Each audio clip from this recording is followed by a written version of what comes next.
diancam dalam pasal 14 ayat 1 Undang-Undang Republik Indonesia nomor 4 tahun 1984 tentang wabah penyakit menular, junto pasal 55 ayat 1 ke 1 KUHP.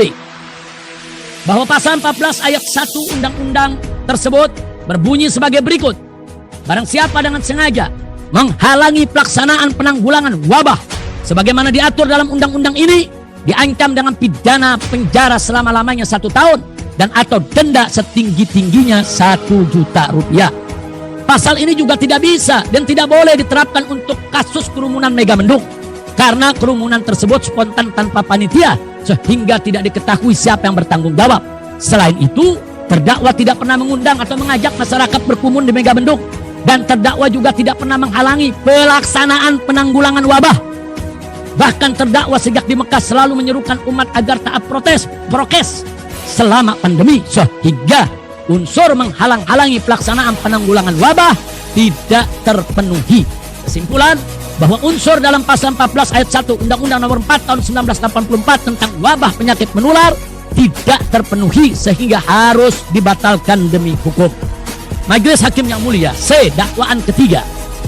Bahwa dakwaan ketiga dari surat dalam penuntut umum adalah mengenai perbuatan sebagaimana diatur dan diancam dalam pasal 216 ayat 1 KUHP junto pasal 55 ayat 1 ke 1 KUHP. Pasal tersebut berbunyi sebagai berikut. Barang siapa dengan sengaja tidak menuruti perintah atau permintaan yang dilakukan menurut undang-undang oleh pejabat yang tugasnya mengawasi sesuatu atau tugasnya maupun diberi kuasa untuk mengusut atau memeriksa perbuatan pidana. Demikian pula barang siapa dengan sengaja mencegah, menghalang-halangi atau menggagalkan tindakan guna menjalankan ketentuan undang-undang yang dilakukan oleh salah seorang pejabat tersebut, diancam dengan pidana penjara paling lama 4 bulan 2 minggu atau pidana denda paling banyak Rp9.000.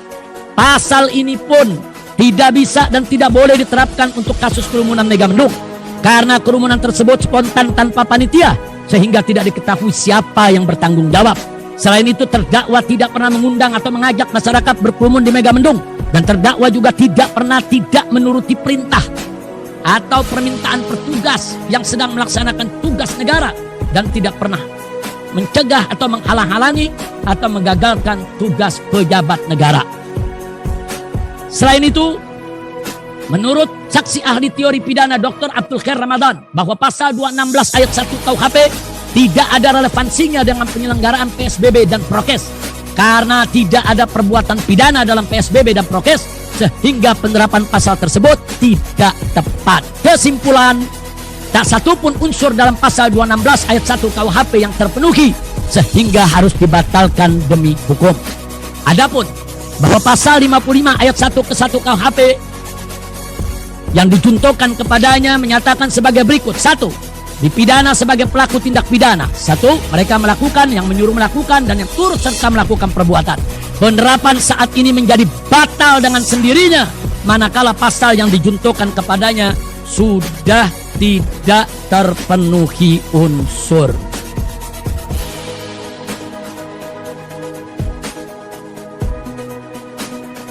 Majelis Hakim yang mulia, penutup. Kepada yang mulia Majelis Hakim, kepada yang tercinta seluruh penasehat hukum, kepada yang terhormat semua jaksa penuntut umum, kepada yang istimewa segenap pecinta keadilan dimanapun berada, semoga Majelis Hakim yang mulia diberi kekuatan oleh Allah Subhanahu wa Ta'ala untuk menegakkan keadilan dan melenyapkan kezaliman, serta menjadi garda terdepan dalam menjaga tatanan hukum di Indonesia agar tidak dirusak oleh mafia hukum manapun. Semoga Majelis Hakim yang mulia bisa menjaga kemurnian dan kemuliaan si pedang pengadilan ini dari politik kriminalisasi yang mempraktekkan pidanaisasi dan diskriminasi hukum, serta manipulasi fakta yang membahayakan agama, bangsa, dan negara. Karena manakala perangkat dan instrumen negara banyak terkontaminasi oleh praktek jahat oligarki, maka sidang pengadilan yang dipimpin oleh para hakim yang jujur lagi amanah adalah menjadi harapan rakyat untuk menyelamatkan tatanan hukum demi tegaknya keadilan dan lenyapnya kezaliman. Dan kepada seluruh rakyat dan bangsa Indonesia saya serukan untuk bergerak bersama-sama dengan para penegak hukum sejati dalam melawan segala bentuk kezaliman dan tegaknya keadilan. Akhirnya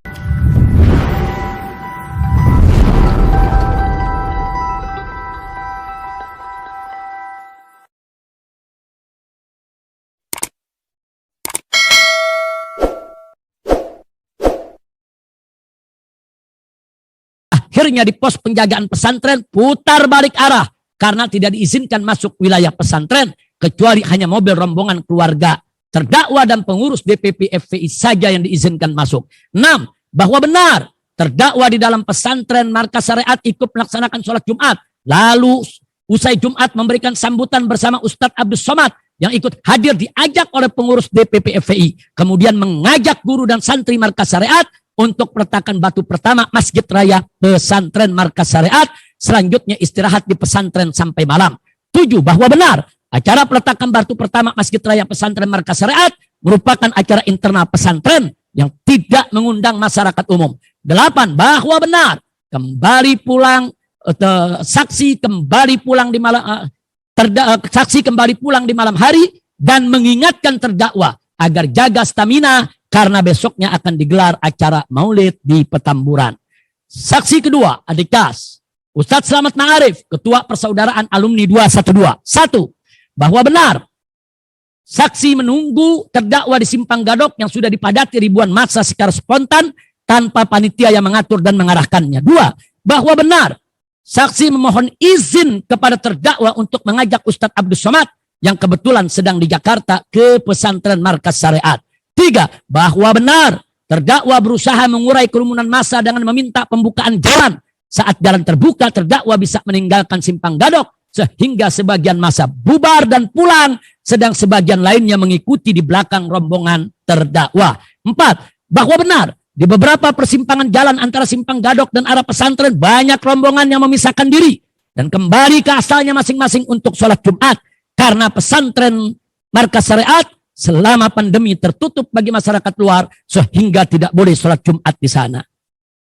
5. Bahwa benar sepanjang jalan dari Simpang Gadok menuju arah pesantren banyak warga masyarakat keluar depan rumah masing-masing dan di ujung-ujung gang pemukiman mereka untuk menyambut kepulangan terdakwa sehingga terdakwa untuk menghormati dan menghargai antusias dan spontanitas mereka berdiri di sunroof mobilnya untuk melambaikan tangan. 6. Bahwa benar sisa massa dari Simpang Gadok yang tetap mengikuti rombongan terdakwa akhirnya di pos penjagaan pesantren Markas Syariat putar balik arah karena tidak diizinkan masuk wilayah pesantren kecuali hanya mobil rombongan keluarga Markas Syariat, kecuali keluarga terdakwa dan pengurus DPP FPI saja yang diizinkan masuk. 7. Bahwa benar terdakwa di dalam pesantren Markas Syariat ikut melaksanakan sholat Jumat. Lalu usai Jumat memberikan sambutan bersama Ustadz Abdul Somad yang ikut hadir diajak oleh pengurus DPP FPI. Kemudian mengajak guru dan santri Markas Syariat untuk peletakan batu pertama Masjid Raya Pesantren. Selanjutnya istirahat di pesantren sampai malam. 8. Bahwa benar acara peletakan batu pertama Masjid Raya Pesantren MS merupakan acara internal pesantren yang tidak mengundang masyarakat umum. 9. Bahwa benar setelah peletakan batu pertama Masjid Raya Pesantren, saksi langsung kembali pulang. D. Saksi ahli dari terdakwa dan penasehat hukum. 1. Dr. Abdul Khair Ramadan, ahli teori hukum pidana. 1. Bahwa pelanggaran prokes adalah pelanggaran bukan kejahatan sehingga tidak bisa dan tidak boleh dipidanakan. 2. Bahwa dakwaan alternatif menunjukkan keraguan jaksa penuntut umum terhadap pasal-pasal yang dituduhkan sehingga tidak layak untuk diangkat ke pengadilan karena dakwaan hukum harus jelas dan pasti serta tidak bias atau multitafsir. 4. Bahwa dalam perundang-undangan tidak ada nomenklatur kerumunan sebagai pidana. 4.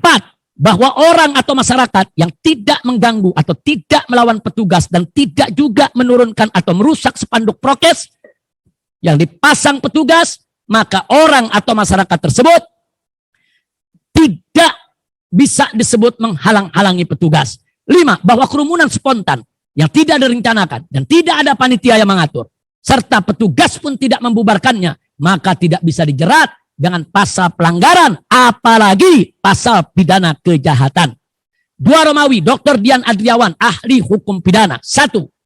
Bahwa pelanggaran prokes adalah pelanggaran bukan kejahatan, sehingga tidak bisa dan tidak boleh dipidanakan. 2. Kriminalisasi adalah menjadikan sesuatu yang bukan kriminal sebagai kriminal. 3. Bahwa pidanaisasi adalah menjadikan sesuatu yang bukan pidana sebagai pidana.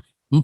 Bahwa pelanggaran prokes termasuk dalam peraturan perundang-undangan administrasi yang mengandung pidana bukan KUHP ataupun peraturan perundang-undangan pidana. 5. Bahwa kerumunan spontan yang tidak direncanakan dan tidak ada panitia yang mengatur, serta petugas pun tidak membubarkannya, maka tidak bisa dijerat dengan pasal pelanggaran, apalagi pasal pidana kejahatan. 3 Romawi Dr. Refli Harun, ahli tata negara. 1. Bahwa equality before the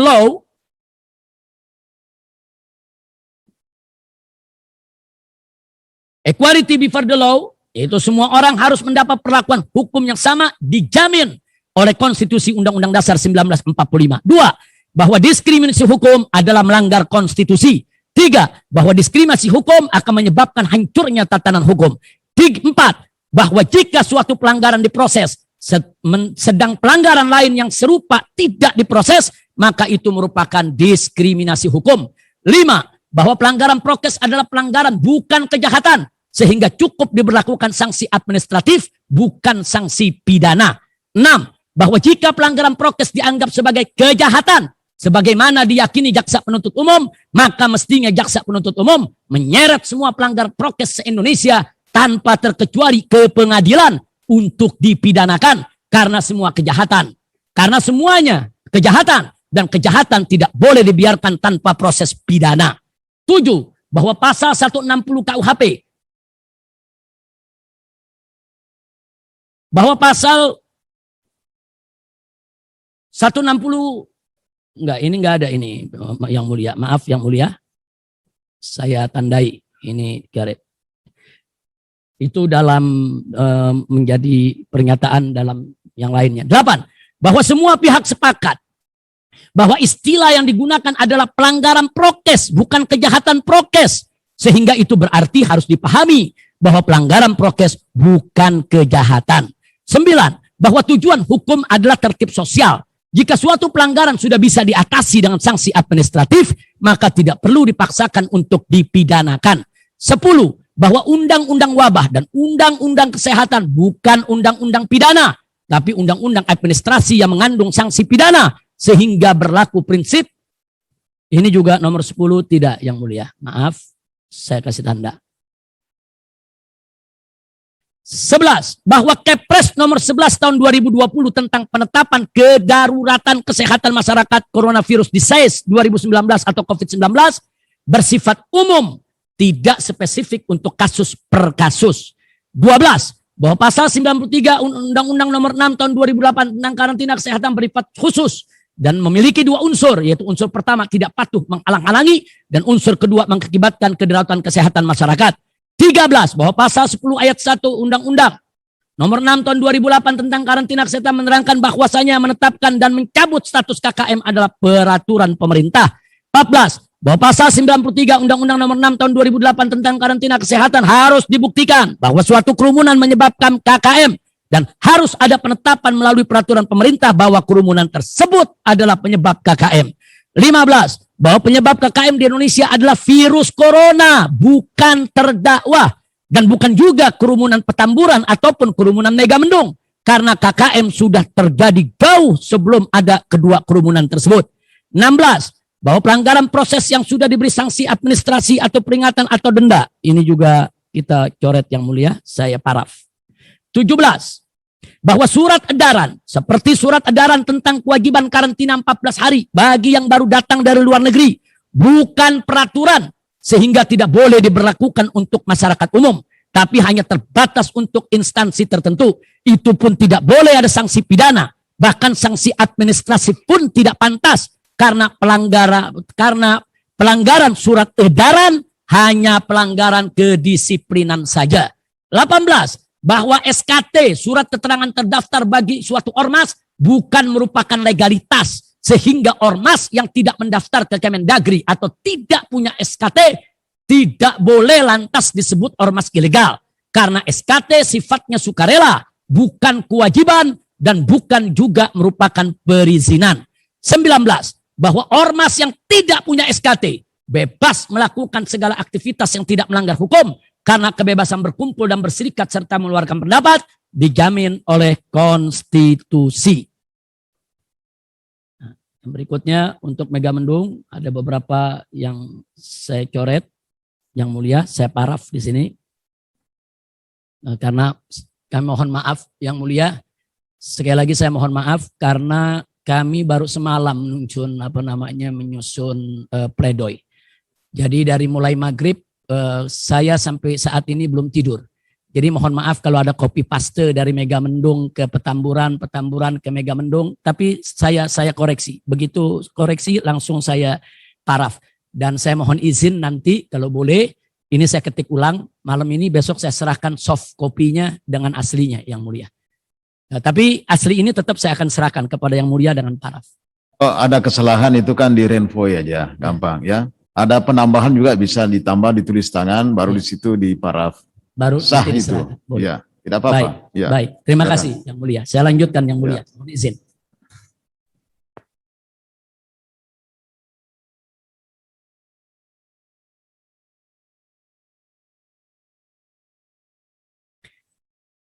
(28) bahwa penegakan hukum itu untuk keadilan. Ini masih Refli Harun Yang Mulia memberikan keterangan dan pendapat bahwa penegakan hukum itu untuk keadilan, ketertiban dan keamanan, bukan untuk pelampiasan dendam.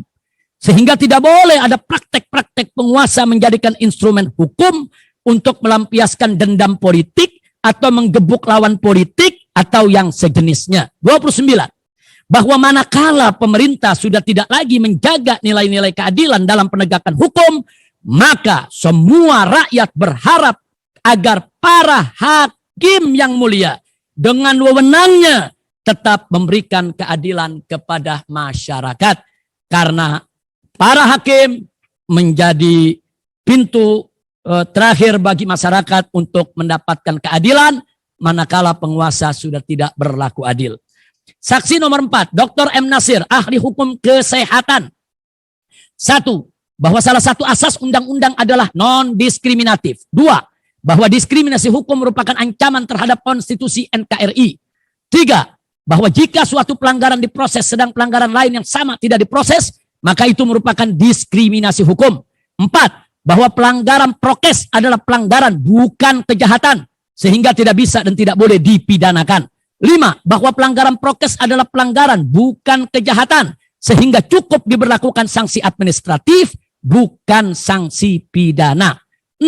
Bahwa Kepres nomor 11 tahun 2020 tentang penetapan kedaruratan kesehatan masyarakat coronavirus disease 2019 bersifat umum, tidak spesifik untuk kasus per kasus sehingga tidak ada kaitan dengan pasal 93 Undang-Undang nomor 6 tahun 2008 tentang karantina kesehatan.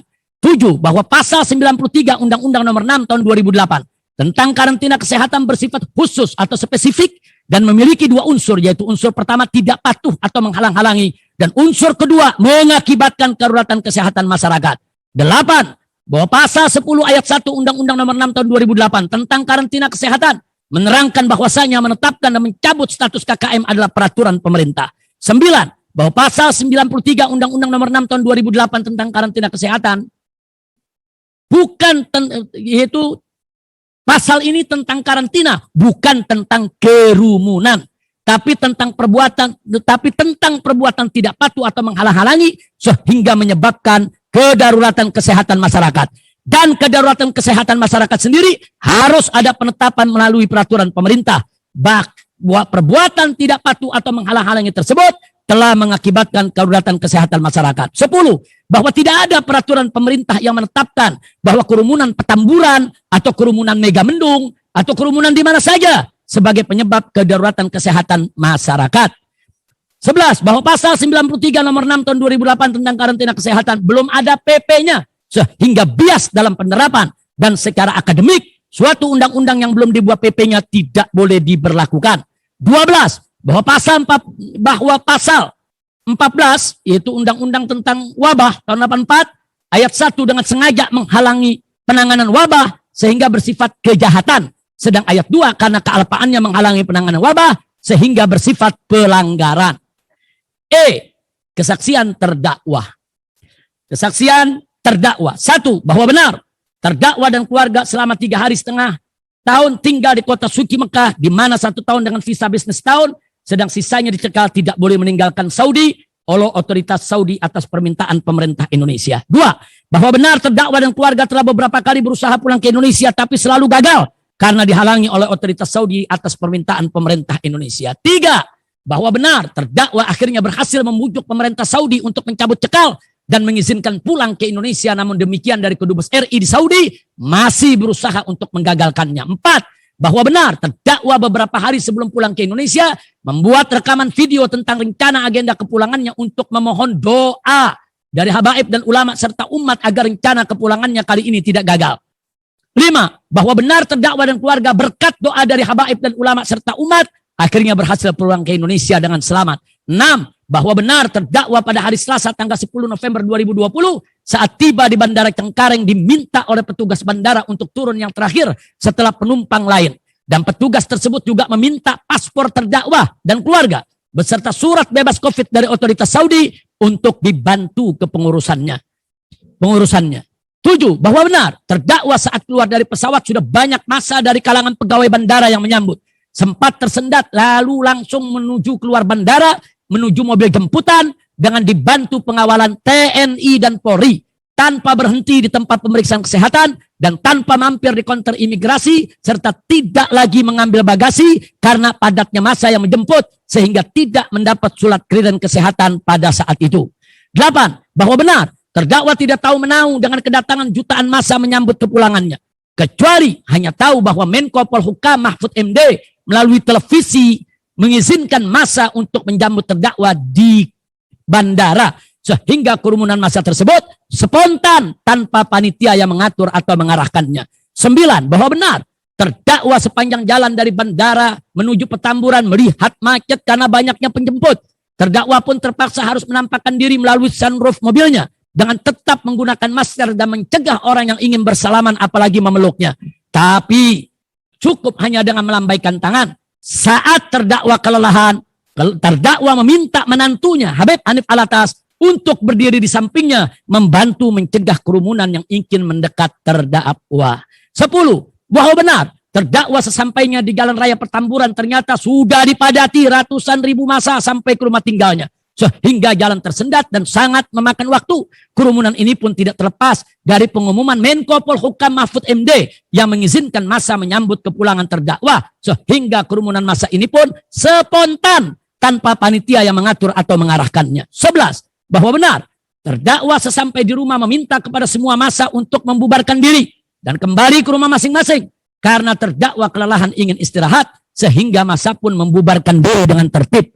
12. Bahwa benar terdakwa pada hari Rabu dan Kamis tanggal 11 dan 12 November 2020 istirahat total di rumah Petamburan dan tidak menerima tamu kecuali yang sudah terlanjur dari daerah jauh seperti dari Kalimantan, Sumatera, Sulawesi dan lain sebagainya, namun tetap dengan pembatasan jumlah dan waktunya serta pelaksanaan prokes.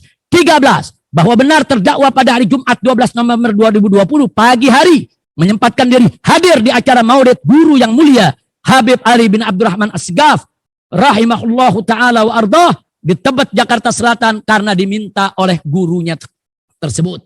14. Bahwa benar terdakwa di acara Maulid Tebet tersebut mengundang jamaah untuk menghadiri acara Maulid di Petamburan yang akan digelar pada tanggal 14 November 2020. 15. Bahwa benar terdakwa usai acara Maulid di Tebet langsung menuju pesantren Alam Agrokultural Markas Syariat di Mega Mendung Bogor melalui jalan tol dan keluar di Simpang Gadok yang ternyata juga sudah dipadati ribuan massa secara spontan tanpa panitia mengatur atau mengarahkannya. 16. Bahwa benar terdakwa pun terpaksa harus menampakkan diri melalui sunroof mobilnya dengan tetap menggunakan masker dan mencegah orang yang ingin bersalaman apalagi memeluknya, tapi cukup hanya dengan melambaikan tangan sekaligus meminta kepada massa untuk membuka jalan agar mobilnya bisa secepatnya sampai di pesantren karena ingin melaksanakan sholat Jumat. Saat kelelahan, terdakwa meminta menantunya Habib Hanif Alatas untuk berdiri di sampingnya membantu mencegah kerumunan yang ingin mendekat terdakwa. 17.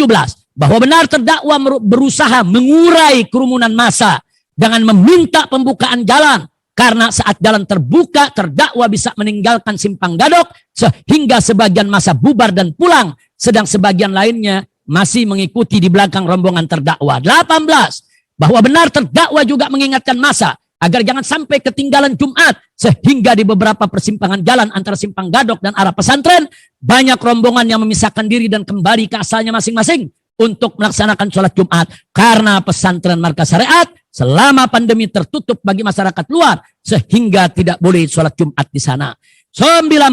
Bahwa benar terdakwa sepanjang jalan dari Simpang Gadok menuju arah pesantren Markas Syariat melihat banyak warga masyarakat keluar di depan rumah masing-masing dan di ujung-ujung gang pemukiman mereka untuk menyambut kepulangan terdakwa, sehingga terdakwa untuk menghormati dan menghargai antusias dan spontanitas cinta dan rindu mereka, terdakwa berdiri di sunroof mobilnya untuk melambaikan tangan dan mengucapkan terima kasih serta doa sekaligus mengingatkan mereka agar hati-hati selama pandemi. 20. Bahwa benar sisa masa dari Simpang Gadok yang tetap mengikuti rombongan terdakwa akhirnya di pos penjagaan pesantren putar balik arah karena tidak diizinkan masuk wilayah pesantren kecuali hanya mobil rombongan keluarga terdakwa dan pengurus DPP FPI saja yang diizinkan masuk. 21. Bahwa benar terdakwa di dalam pesantren Markas Syariat ikut melaksanakan sholat Jumat. Lalu usai Jumat memberikan sambutan bersama Ustadz Abdus Somad yang ikut hadir diajak oleh pengurus DPP FPI. Kemudian mengajak guru dan santri Markas Syariat untuk peletakan batu pertama Masjid Raya Pesantren. Selanjutnya istirahat di pesantren sampai malam. 22. Bahwa benar terdakwa di malam hari sempat makan malam bersama guru dan santri sambil mendengarkan pembacaan qasidah dan selawat serta syair-syair Islam. Lalu sebelum tengah malam meluncur kembali ke Jakarta karena besoknya ada Maulid Nabi Muhammad SAW di Petamburan, Jakarta Pusat. 23. Bahwa benar pesantren alam dan agrokultural Markas Syariat adalah pesantren resmi yang berbadan hukum yayasan sejak tahun 2016 dengan nomor akta tertanggal 8 Agustus 2016. 24. Bahwa benar lahan pesantren Markas Syariat adalah tanah negara yang sertifikat hak guna usahanya HGU dipegang oleh BUMN PTPN 8, sedang hak garapnya dikuasai masyarakat sejak puluhan tahun yang diakui oleh pemerintah setempat. 25. Bahwa benar pengambilan lahan pesantren Markas Syariat dilakukan secara sah, diketahui oleh RT, RW, dan lurah serta camat melalui overalih garap dari masyarakat yang menguasai fisik lahan dan memiliki hak garap sejak puluhan tahun, karena selama puluhan tahun lahan tersebut ditelantarkan oleh pemegang HGU. 26. Bahwa benar pesantren Markas Syariat sejak awal didirikan selalu memberi laporan perkembangan penguasaan lahan dan berbagai kegiatan pesantren ke kantor pusat PTPN 8. 27. Bahwa benar hubungan pesantren Markas Syariat dengan pemerintah setempat sangat baik sehingga mendapat rekomendasi dari lurah, camat, bupati, dan gubernur agar pesantren Markas Syariat dijadikan CSR dari PTPN 8 sebagaimana tertuang dalam surat rekomendasi kepala desa dan camat tertanggal 21 Mei 2013 dan surat rekomendasi bupati tertanggal 21 Agustus 2013 serta surat rekomendasi gubernur tertanggal 16 Oktober 2013. 28. Bahwa benar hubungan pesantren Markas Syariat dengan PTPN 8 sejak berdiri selalu baik dan senantiasa bekerja sama serta musyawarah mufakat dalam berbagai persoalan. 29. Bahwa benar sejak terjadi kriminalisasi prokes Megamendung terhadap terdakwa baru mulai ada yang mengadu domba antara pesantren Markas Syariat dan PTPN 8 sehingga saling somasi, tapi kini sedang dimediasi oleh Kementerian Polhukam untuk dicarikan solusi terbaik. 30. Bahwa benar pesantren Markas Syariat memiliki izin operasional PKBM Pusat Kegiatan Belajar Masyarakat dari Dinas Pendidikan Pemkab Bogor nomor 421/177 Disdik tertanggal 9 September 2015. 31. Bahwa benar pesantren Markas Syariat memiliki surat keterangan dari kecamatan untuk pembangunan saung masjid dan perpustakaan, saung guru dan santri, saung kelas dan dapur, dan sarana prasarana lainnya melalui surat camat nomor 451/57, surat kecamatan /Trantibum /2015 tertanggal 12 Agustus 2015. 32. Bahwa benar pesantren Markas Syariat bekerja sama dengan Pusat Pembibitan Nasional di Sentul untuk program penanaman 1 juta pohon dalam rangka penghijauan. 33. Bahwa benar pesantren Markas Syariat bekerja sama dengan Taman Nasional Gunung Gede Pangrango untuk menjaga hutan lindung di sekitar pesantren Markas Syariat. 34. Bahwa benar pesantren Markas Syariat bekerja sama dengan PLN dan Telkomsel untuk penyediaan listrik dan sinyal komunikasi di lingkungan pesantren Markas Syariat. 35. Bahwa benar hubungan pesantren dengan masyarakat setempat juga sangat baik sehingga pesantren sebelum pandemi membuka pengajian umum untuk masyarakat seminggu 2 kali. Sekali buat kaum ibunya dan sekali buat kaum bapaknya. 36. Bahwa benar pesantren Markas Syariat berakidahkan Ahlus Sunnah wal Jamaah dan bermazhab fikih Syafi'i sehingga sejalan dengan yang diamalkan oleh masyarakat sekitar pondok pesantren. Bab keempat, Majelis Hakim yang mulia, yang terhormat. Poin-poin penting fakta persidangan. Kepada yang mulia Majelis Hakim, kepada yang tercinta seluruh penasehat hukum, kepada yang terhormat semua jaksa penuntut umum, kepada yang istimewa segenap pecinta keadilan dimanapun berada. Dari semua fakta-fakta persidangan yang mencakup keterangan saksi fakta dan keterangan ahli, serta keterangan terdakwa, ditambah bukti surat dan petunjuk lainnya, maka diambil kesimpulan sebagai berikut. 1. Bahwa benar terdakwa 3,5 tahun tinggal diasingkan di Saudi. 2. Bahwa benar terdakwa beberapa kali mencoba pulang tapi gagal karena dicekal. 3. Bahwa benar terdakwa dicekal pemerintah Saudi atas permintaan pemerintah Indonesia. 4. Bahwa benar terdakwa membuat rekaman video mohon doa dari habaib dan ulama serta umat agar bisa pulang. 5. Bahwa benar terdakwa saat pulang tanggal 9 November sempat diganggu agar gagal. 6. Bahwa benar terdakwa dengan izin Allah tanggal 10 November 2020 berhasil pulang ke Indonesia. 7. Bahwa benar terdakwa punya surat bebas COVID dari otoritas Saudi Arabia. 8. Bahwa benar terdakwa tidak diperiksa kesehatan di Bandara Suta. 9. Bahwa benar terdakwa tidak dapat clearance kesehatan saat tiba di Bandara Suta. 10. Bahwa benar terdakwa tidak tahu surat edaran isolasi 14 hari bagi WNI dari luar negeri. 11. Bahwa benar terdakwa isolasi mandiri dan isolasi di rumah sakit setelah terima surat edaran. 12. Bahwa benar kerumunan Bandara Suta spontan tanpa panitia. 13. Bahwa benar Menko Polhukam mengizinkan massa menjemput terdakwa di bandara. 14. Bahwa benar terdakwa berdiri di sunroof mobil untuk menenangkan dan mengurai kerumunan massa. 15. Bahwa benar kerumunan Simpang Gadok Megamendung adalah spontan tanpa panitia. 16. Bahwa benar masyarakat berjejer di jalan selepas Simpang Gadok menyambut terdakwa adalah spontan tanpa panitia. 17. Bahwa benar acara di pesantren hanya khusus untuk warga Markas Syariat, yaitu guru dan santri serta para pegawai lainnya beserta keluarga mereka yang tinggal di Markas Syariat. 18. Bahwa benar acara peletakan batu pertama di pesantren adalah acara internal pesantren yang tidak mengundang masyarakat luar. 19. Bahwa benar bahwa kerumunan gadok dan masyarakat berjejer serta acara di pesantren adalah 3 kejadian yang terpisah dalam 1 hari yang sama. 20. Bahwa benar terdakwa mengurai kerumunan Simpang Gadok dengan cara membuka jalan. Karena jika jalan terbuka dan terdakwa bisa melewati kerumunan, maka kerumunan akan bubar dengan sendirinya. 21. Bahwa benar terdakwa juga mengurai kerumunan rombongan dengan cara meminta mereka agar kembali dan sholat Jumat di kampung masing-masing. 22. Bahwa benar masyarakat luar dilarang masuk ke pesantren Markas Syariat, termasuk massa yang datang dari kerumunan Simpang Gadok Megamendung sehingga mereka balik pulang. 23. Bahwa benar pesantren Markas Syariat sejak awal pandemi telah melaksanakan lockdown mandiri.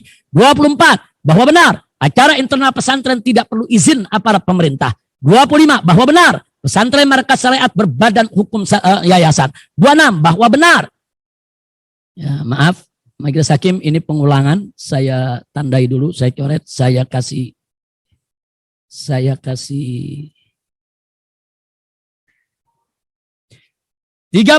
Bahwa benar pasca kerumunan Megamendung tidak ada klaster COVID baru dengan nama klaster HRS atau klaster MS atau klaster Megamendung dan sebagainya. 34. Bahwa benar polisi dan Satgas COVID Megamendung memasang spanduk prokes di beberapa simpang jalan. 35. Bahwa benar tidak ada santri atau Markas Syariat atau masyarakat menurunkan atau mencopot atau merusak spanduk prokes petugas. 36. Bahwa benar pesantren Markas Syariat melaksanakan rapid test mandiri dengan bantuan tim Mercy. 37. Bahwa benar Pemkab Bogor mengirim mobil tangki disinfektan dan melakukan penyemprotan disinfektan di seluruh lingkungan pesantren MS. 38. Bahwa benar terdakwa tidak pernah melawan atau mencegah atau mengganggu petugas COVID. 39. Bahwa benar saat ada kerumunan Megamendung tidak ada keonaran atau kerusuhan atau keributan. 40. Bahwa benar pesantren masyarakat syariat berhubungan baik dengan pemerintah dan masyarakat. 41 bahwa benar tidak ada pelanggaran prokes di Kabupaten Bogor yang dipidana kecuali kerumunan Mega Mendung. 42 bahwa benar bahwa pelapor mengaku hanya melaporkan kerumunan dan tidak pernah melaporkan terdakwa. 43 bahwa benar kerumunan Mega Mendung tidak sebabkan kedaruratan kesehatan masyarakat. 44 bahwa benar penyambutan umat kepada terdakwa di Simpang Gadok Mega Mendung dan masyarakat berjejer sepanjang jalan adalah bentuk cinta dan rindu. 45 bahwa benar pemidanaan kerumunan Mega Mendung adalah kriminalisasi cinta dan rindu umat kepada gurunya. Bab 5 analisa. Majelis Hakim yang mulia. Kepada yang mulia Majelis Hakim, kepada yang tercinta seluruh penasehat hukum, kepada yang terhormat semua jaksa penuntut umum, kepada yang istimewa segenap pecinta keadilan dimanapun berada. A. Dakwaan ke-1. Bahwa pasal 93 Undang-Undang Republik Indonesia nomor 6 tahun 2018 tentang kekarantinaan kesehatan menyatakan sebagai berikut. Setiap orang yang tidak mematuhi penyelenggaraan kekarantinaan kesehatan sebagaimana dimaksud dalam pasal 9 ayat 1 dan atau menghalang-halangi penyelenggaraan kekarantinaan kesehatan sehingga menyebabkan kedaruratan kesehatan masyarakat dipidana dengan pidana penjara paling lama 1 tahun dan atau pidana denda paling banyak 100 juta rupiah. Pasal ini tidak bisa dan tidak boleh diterapkan untuk kasus kerumunan Mega Mendung karena kerumunan tersebut spontan tanpa panitia sehingga tidak diketahui siapa yang bertanggung jawab. Selain itu terdakwa tidak pernah mengundang atau mengajak masyarakat berkerumun di Mega Mendung. Dan terdakwa juga tidak pernah menghalangi penyelenggaraan kekarantinaan kesehatan. Bahkan terdakwa sejak di Mekah selalu menyerukan umat dimanapun berada agar taat prokes selama pandemi. Sehingga unsur menghalang-halangi penyelenggaraan kekarantinaan kesehatan tidak terpenuhi. Selain itu, pasal ini mensyaratkan harus menyebabkan kedaruratan kesehatan masyarakat untuk kedaruratan kesehatan masyarakat atau KKM.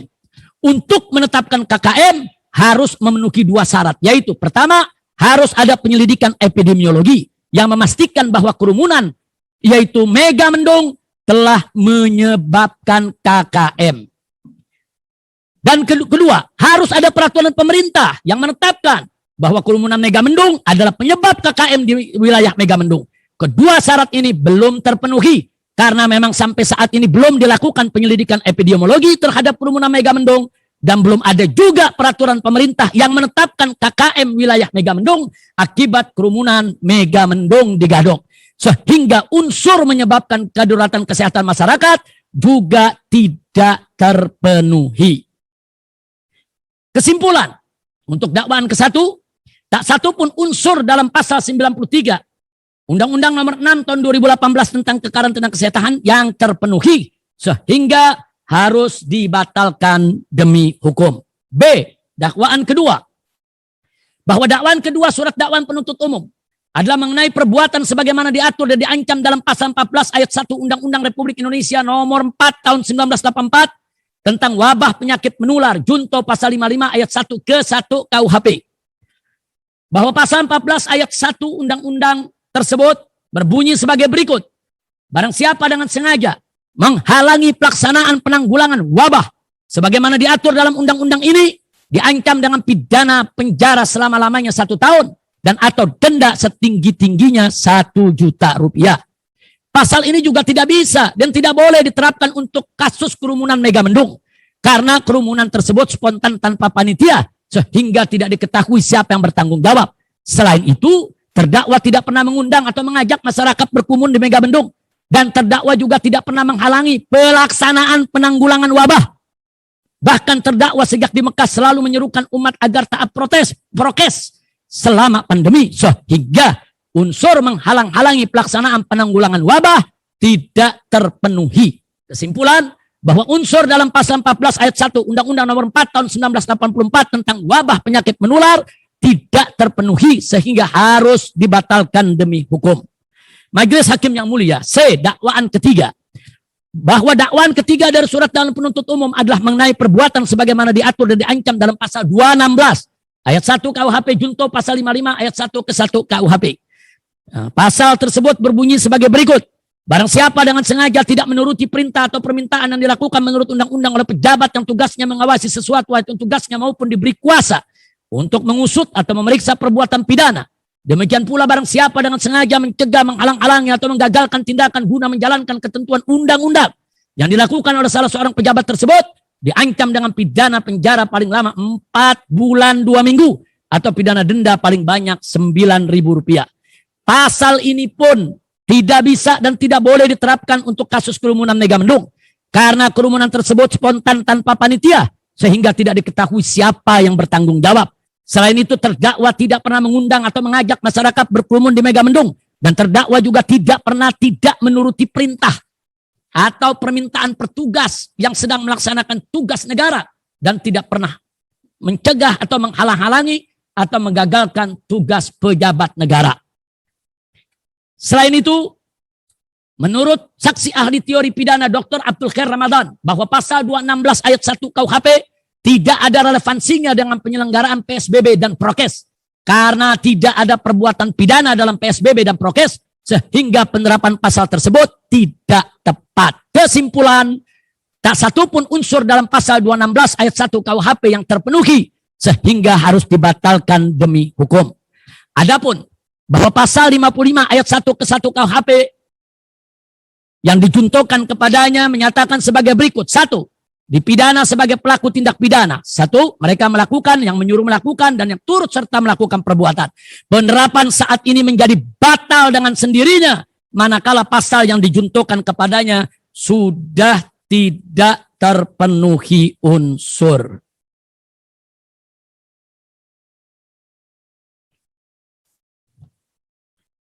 Majelis Hakim yang mulia, penutup.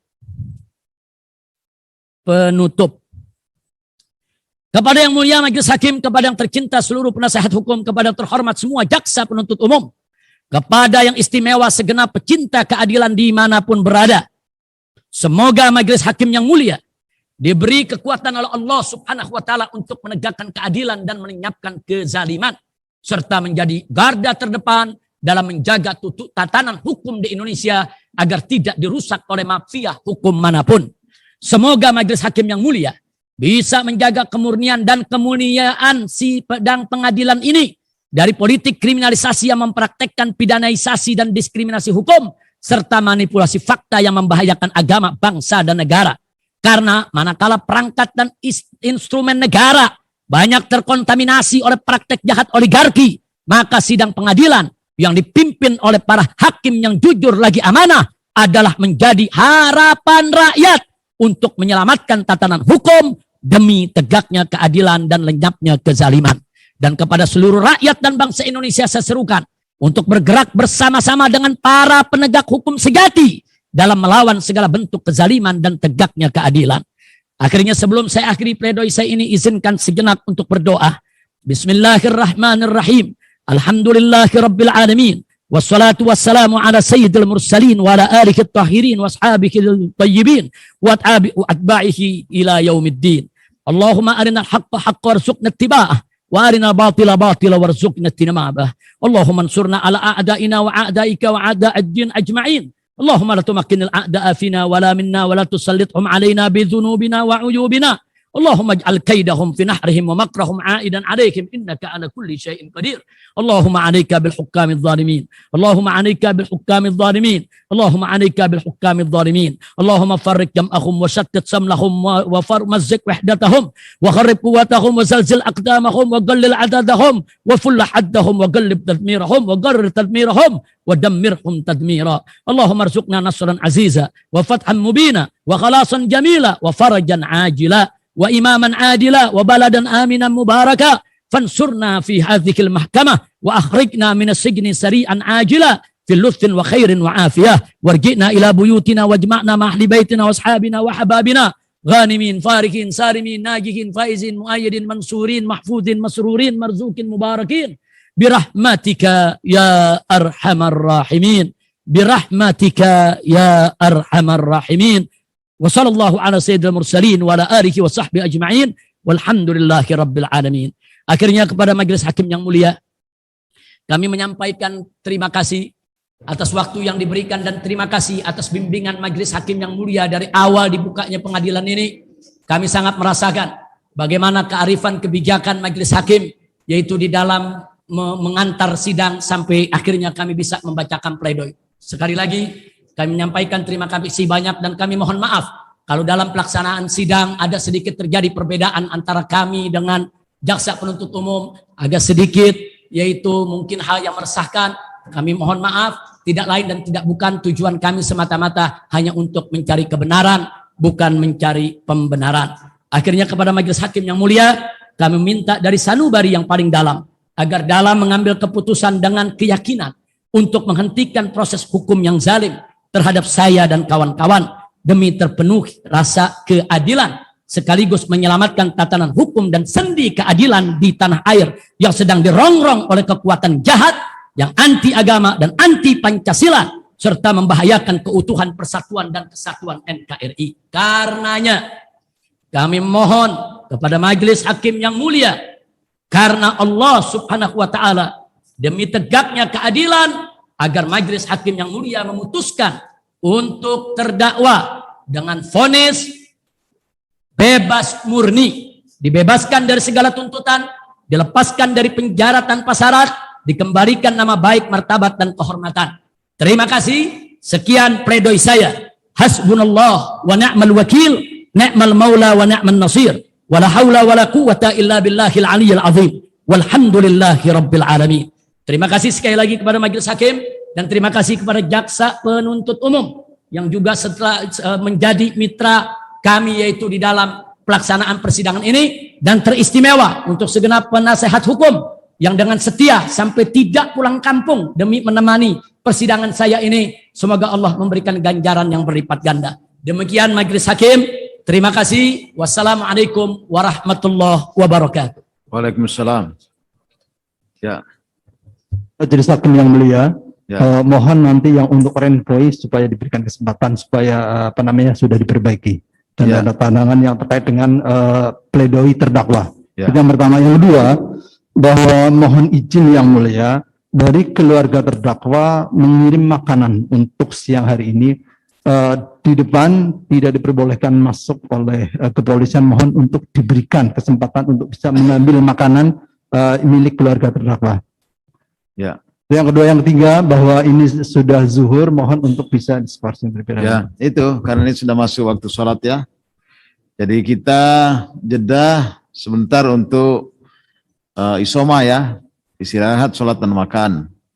Jadi kira-kira waktunya 1 jam ya. 1 jam, jadi jam 1.30 kita masuk lagi. Ya.